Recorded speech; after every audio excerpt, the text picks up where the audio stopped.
राजी हम उसी में जिसमें तेरी रजा है। आनंद।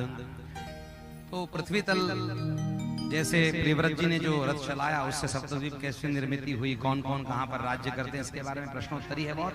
आज क्या है, समास पद्धति में भी कथा खींचनी पड़ेगी आज, क्योंकि आज ऐसा है कि कृष्ण जन्म का प्रागट्य समय लेना है और मिथिला के अंदर भी थोड़ा सा उत्सव करना है थोड़ी देर के लिए।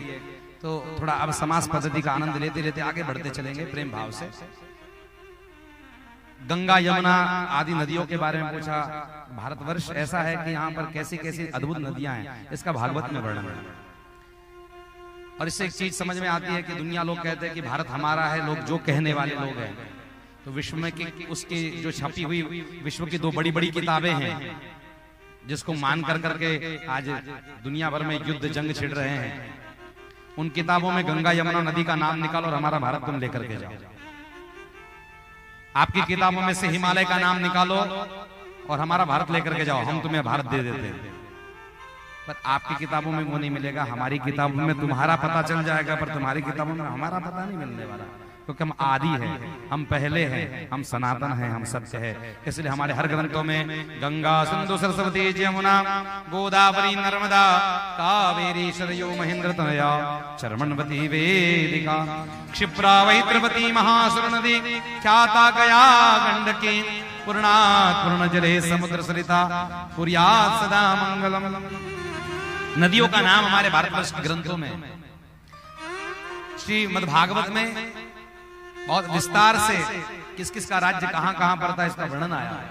अरे कलयुग में कौन कौन राजा होंगे उसके बाद में परीक्षित जी ने पूछने पर वो भी वर्णन है।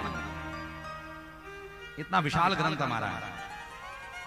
और जब तुम्हारी पैदाश नहीं है, तुम्हारे धर्म की उत्पत्ति नहीं है, उस समय ये ग्रंथ लिखे जा चुके थे।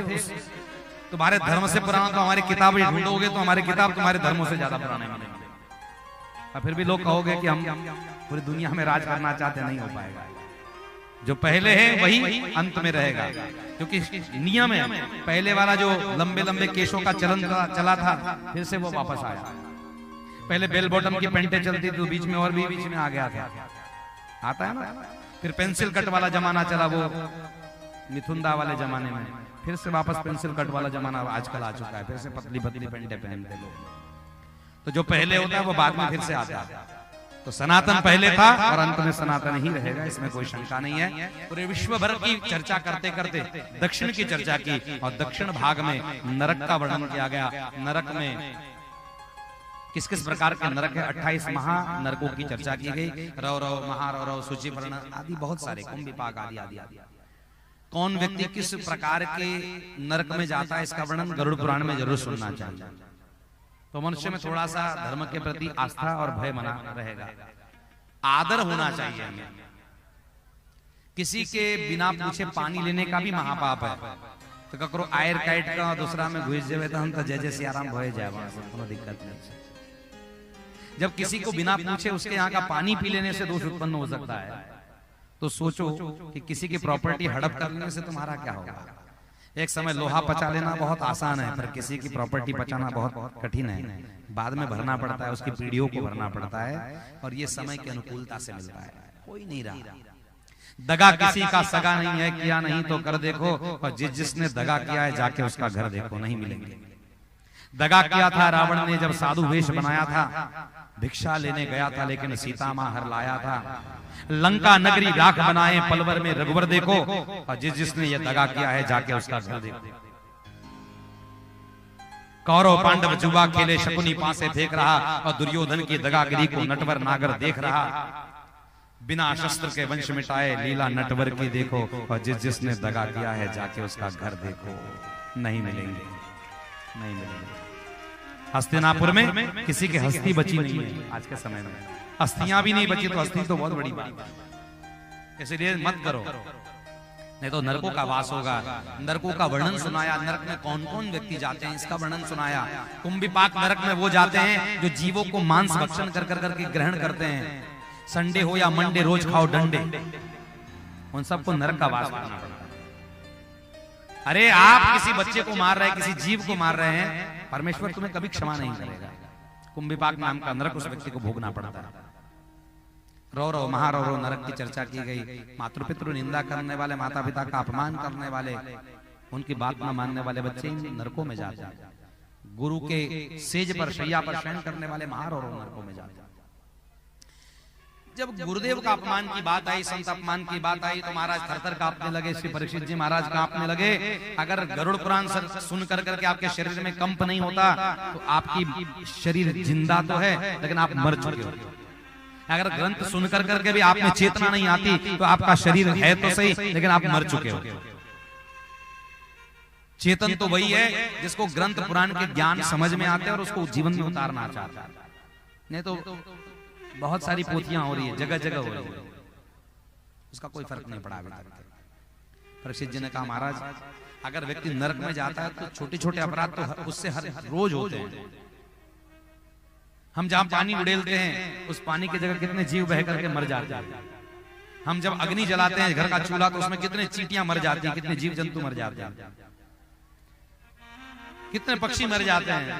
तो उन अपराधों की सजा व्यक्ति को मिलेगी तो कोई भी व्यक्ति कभी भी स्वर्ग जा ही नहीं पाएगा, अच्छी जगह नहीं पहुंच पाएगा।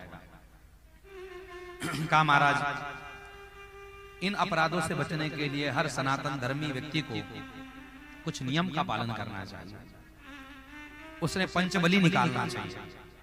अब यहां भी बलि की बात की गई, लोगों को बलि की बात कही तो लोग के खसिया छागरे याद आवे दिखाई नहीं। या पंचबली की बात की गई है, पंचबली के मध्य में चींटी को कर्ण देने की बात की गई है। पहला हिस्सा रोटी, पहली रोटी गाय की होनी चाहिए। पहला हिस्सा किसके लिए चाहिए, जोर से बोलो, गाय की।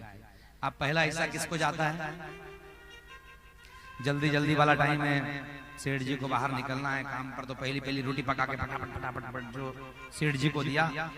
तो आजकल के सेठ लोग, आजकल के आदमी, आजकल के पुरुष शेर जैसे दहाड़ते कम है और गाय जैसे गरीब के गरीब रहते हैं। उसकी बेटी छेड़ दो, उसकी बहन छेड़ दो, उसकी माँ छेड़ दो, राष्ट्र के बारे में भला बुरा बोल दो, धर्म के बारे में भला बुरा, वो गाय के गाय ही रहता, वो शेर नहीं बन पाता कभी। तो गाय का हिस्सा खाओगे तो गाय जैसे रह जाओगे, शेर नहीं बन पाओगे। आखिरी रोटी कुत्ते की है। आखिरी रोटी किसके नाम पर मिलती है, सबसे आखिरी में घर पर कौन आता है लौट करके, चाहे बेटा या बेटी। तो आखिरी रोटी कुत्ते की है, पर वो कुत्ते वाला हिस्सा जो है वो बच्चा है, कोचिंग क्लास गया, डांस क्लास गया, ये क्लास गया, वो क्लास गया, करते करते जब आखिरी में आता है तो आखिरी रोटी उसी के नसीब में मिलती है। इसलिए कुत्ता कुत्ते का हिस्सा खा गया, इसलिए वो कुत्ते के जैसा आजकल भौंकने लगा है, माँ बाप पर भौंकना शुरू कर देता है। इसलिए जिसका हिस्सा जैसा है उसको उसके हिस्से में दे दो। तो पहली रोटी गाय की निकालो ही निकालो। आप कहोगे हमारे यहाँ नहीं गाय है तो दूसरे के गाय का दे दो।